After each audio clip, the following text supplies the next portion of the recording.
सृष्टि बचपन से ही दिखने में सुंदर नहीं थी, लेकिन अमीर बाप की बेटी सृष्टि पर उसकी माँ जान छिड़कती। मेरी बेटी कितनी प्यारी है, भगवान सबको सृष्टि जैसी बेटी दे। सृष्टि धीरे धीरे बड़ी होती है। एक दिन सृष्टि की सहेली कहती है, तू दिखने में कितनी अजीब सी है, लेकिन मैं जानती हूँ हम सब में सबसे अच्छी शादी तो तेरी ही होगी। तेरे पापा अमीर जो है। और बता नहीं सकते यार, दहेज तो हर कोई देता है, ये क्या ज्यादा ले जाएगी अपने पति के लिए? अरे बड़े शहर में कोठी है इसके पापा की। अरे पापा की है ना, कौन सी इसकी है? इसकी होती तब तो कोई भी लड़का इससे शादी कर लेता। अरे पापा की मतलब पापा की है तो मेरी ही है ना? किसने कहा? अब तेरी तो तब होगी ना जब तेरा भाई ना हो। वैसे भी शादी के बाद सारी प्रॉपर्टी भाई के नाम होती है। सृष्टि समझ जाती है कि उसे किसी भी हालत में माँ बाप की सारी प्रॉपर्टी को अपने नाम करना है, लेकिन कैसे? एक दिन सृष्टि का भाई शीनू कहता है, बहन क्या कर रही है? तुझसे एक बात करनी है। अरे हाँ हाँ करना, मैं तो तेरी बहन हूँ। बहन मेरी लाइफ में ना एक लड़की है, बहुत अच्छी है। मैं सोच रहा हूँ माँ और पापा से बात करूँ शादी के लिए।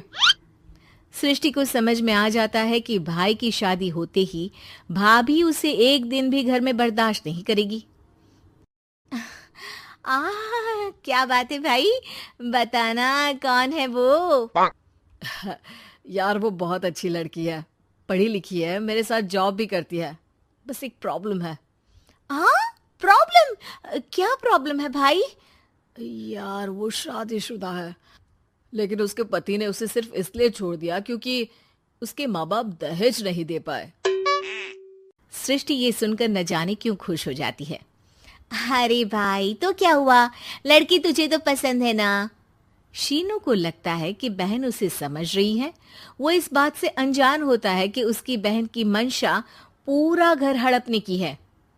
सृष्टि अपनी माँ से कहती है, मम्मी मुझे तो बहुत चिंता है, पता है शीनू क्या कर रहा है? अरे क्या कर रहा है, वो तो काम पर जाता है और वापस घर आता है। नहीं ना माँ, वो यही तो नहीं कर रहा, बाकी सब कर रहा है।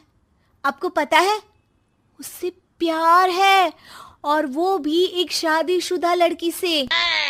हैं? ये क्या हो गया? मैं सोसाइटी में क्या मुंह दिखाऊंगी? अरे तेरे पापा तो यही कहेंगे कि मैंने ही उसे बिगाड़ दिया है। माँ देखो, मेरी बात मानो, पापा पर भी विश्वास करने की जरूरत नहीं है। अब आप ही बताओ, पापा इतनी देर घर के बाहर रहते हैं क्यों? बोलो। अरे बेटा वो तो नौकरी करते हैं ना। तू बहुत भोली है माँ, पापा का ऑफिस तो 7 बजे खत्म हो जाता है, लेकिन देखो कितनी देर से आते हैं। अरे नहीं नहीं बेटा, ऐसी कोई बात नहीं है। सृष्टि माँ को एक औरत से बात करते पिता की फोटो दिखाती है। देखो माँ कैसे हैं पापा, मैं ना कहती थी कि पापा सही नहीं है। मैं तेरे पापा से बात करूंगी, दे फोटो मुझे। ओ माँ, वो तो डिलीट हो गई।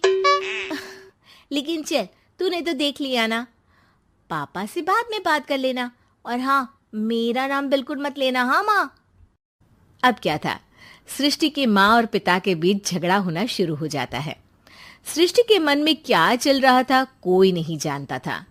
एक दिन, माँ सृष्टि के लिए एक लड़का देखा है, वो लोग शाम को उसे देखने आने वाले हैं। और हाँ माँ, एक खुशखबरी, मैं और पापा मिलकर एक नया बिजनेस ट्राई कर रहे हैं। शाम को लड़का आता है, सांवले रंग का। सृष्टि को तो बिल्कुल भी पसंद नहीं आता।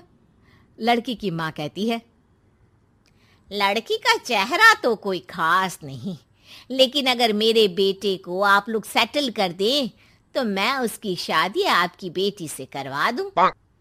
सृष्टि को लड़का बिल्कुल पसंद नहीं था। उसे भाई पर गुस्सा आ जाता है। लड़के वालों के जाने के बाद कहती है, माँ देखा शीनू मेरे लिए कैसा लड़का लेकर आया, न दिखाने लायक न सुनने लायक, सेटल भी नहीं, वो भी हम करे। अरे माँ, मैं जानती हूँ ये मेरी शादी किसी भी घर में क्यों करवाना चाहता है। अरे कैसी बात कर रही है बहन?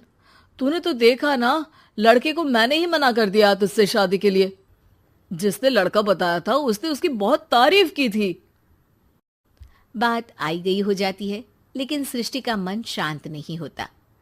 क्या करूं, कुछ समझ में नहीं आ रहा।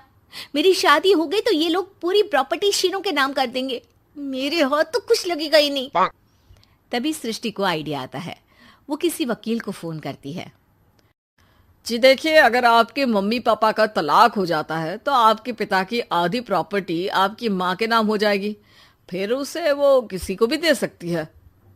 सृष्टि अब माँ को बेटे के खिलाफ भरती है। माँ, शीनू पर नजर रखा करो, वो जिस लड़की के प्यार में है ना वो शादीशुदा है। यहाँ आएगी, सारा पैसा रुपया जमीन जायदाद सब हड़प लेगी। पापा का भी हाल तुमसे छुपा नहीं है। ऐसा ना हो कि मैं और आप एक दिन सड़क पर भीख मांगे। हे भगवान, मैं तो जीते जी मर जाऊंगी अगर ऐसा हो गया तो। ऐसा हो गया नहीं माँ, ऐसा ही होगा। अभी समय है, आगे का सोच लो। मैं तो कहती हूँ पापा से आधी प्रॉपर्टी लेकर अलग हो जाओ। पापा की आधी प्रॉपर्टी भी हम लोगों को अगर मिल जाती है ना तो अगले 7 जन्म सफल समझो। बेचारी माँ बेटी के कहने पर पति से तलाक लेकर अलग हो जाती है। सृष्टि अब पैसों से गाड़ी और अपने दूसरे महंगे शौक पूरे करने लगी। उसके दोस्त भी उसके पैसे इस्तेमाल करते। सृष्टि, कल तुम कहाँ थी? मैं सारा दिन घर पर अकेली थी। तो मैं क्या करूं? मैंने ठेका तो नहीं लिया है ना तुम्हें संभालने का। माँ को सृष्टि से ये उम्मीद नहीं थी। वो बैठकर रोने लगती है। वहीं उसका पति यानी कि सृष्टि के पिता आ जाते हैं। मैं जानता था कि तुम्हारा यही हाल होगा, तो आपने मुझे रोका क्यों नहीं? मैं रोकता तो तुम रुकती क्या? सृष्टि के कहने पर तुमने मुझ पर अपने बेटे पर शक किया, लेकिन तुम ये भूल गई कि कैसे हम दोनों ने मिलकर जीवन में इतना सब खड़ा किया। माँ पति के गले लग जाती है। मुझे माफ कर दीजिए, मैंने आपकी कमाई का एक बड़ा हिस्सा गवा दिया। कोई बात नहीं, तुम साथ हो तो मैं ऐसी 7 प्रॉपर्टी खड़ी कर दूंगा। तभी वहां सृष्टि आ जाती है रोते हुए। माँ, मयंक ने मुझे छोड़ दिया। वो बोल रहा था जब तक मेरे पास पैसे थे तब तक ही वो मेरे साथ था। पापा, माँ, मुझे माफ कर दीजिए।